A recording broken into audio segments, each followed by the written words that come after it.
आया। रमेश भागकर प्रधान जी के घर गया। उसने उनके कागजों पर बिना देखे ही साइन कर दिए और पैसे लेकर वापस आ गया। उसने तुरंत अपने पिता को अस्पताल में एडमिट तो कर दिया, लेकिन अब समय काफी हो चुका था। अगले ही दिन उसके पिता स्वर्ग सिधार गए। मैंने तो पहले ही कहा था कि इन्हें जल्द से जल्द एडमिट कराना पड़ेगा, लेकिन आप लोगों ने पैसों का इंतजाम करने में बहुत देरी कर दी। ले जाइए इन्हें। पिताजी के गुजर जाने के बाद उनके गम में मेरी माँ भी चल बसी।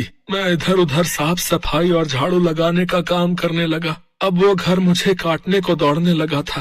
फिर 1 महीने बाद प्रधान जी अपने वकील को भेजा। तब मुझे पता चला कि उन्होंने धोखे से मेरा घर, मेरे खेत सब अपने नाम करवा लिए थे। मुझे उस वक्त पैसों की इतनी जरूरत थी कि मैंने कागज पढ़े ही नहीं, ऐसे ही साइन कर दिए थे।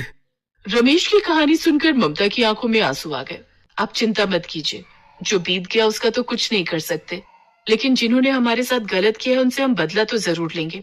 मैं आपका साथ दूंगी। अब रमेश और ममता दोनों मिलकर स्टेशन पर काम करने लगे। ममता चाय और समोसे बेचने लगी। धीरे धीरे कुछ पैसा इकट्ठा करके ममता और रमेश ने ट्रेन की ससुराल से थोड़ी दूर सड़क के किनारे लकड़ी की एक छोटी सी चाय समोसे की टपरी खोल ली। इस रोड पर आप लोगों ने दुकान खोल करना जो है बहुत अच्छा किया। यहाँ दूर दूर तक आसपास कोई दुकान ही नहीं थी। कम से कम हम जैसे राहगीरों को एक सहारा तो मिला। अब सुबह से शाम तक उनकी दुकान पर लाइन लगा करती थी। उन्होंने खूब पैसे कमा लिए कुछ ही दिनों में। एक रोज उनकी दुकान पर उसी रोड पर ड्यूटी कर रहा पुलिस वाला आया। आप लोगों को मैंने ट्रेन की बोगी में देखा है। आपका कोई घर वर नहीं है क्या?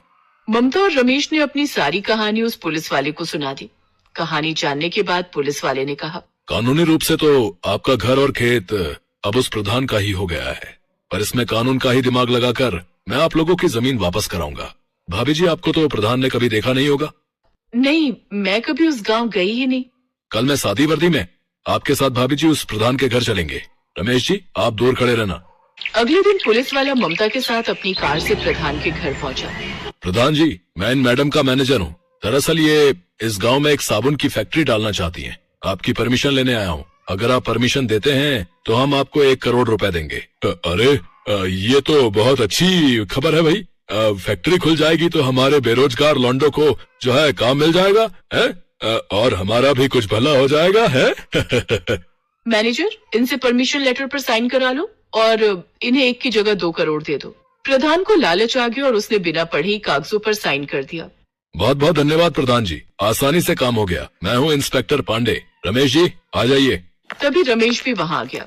इस बेचारे का घर और खेत धोखे से अपने नाम कर लिया था ना। आज हमने भी तेरा ही तरीका अपनाया। आज से इन दोनों के खेत और घर इन्हें वापस मिल गए।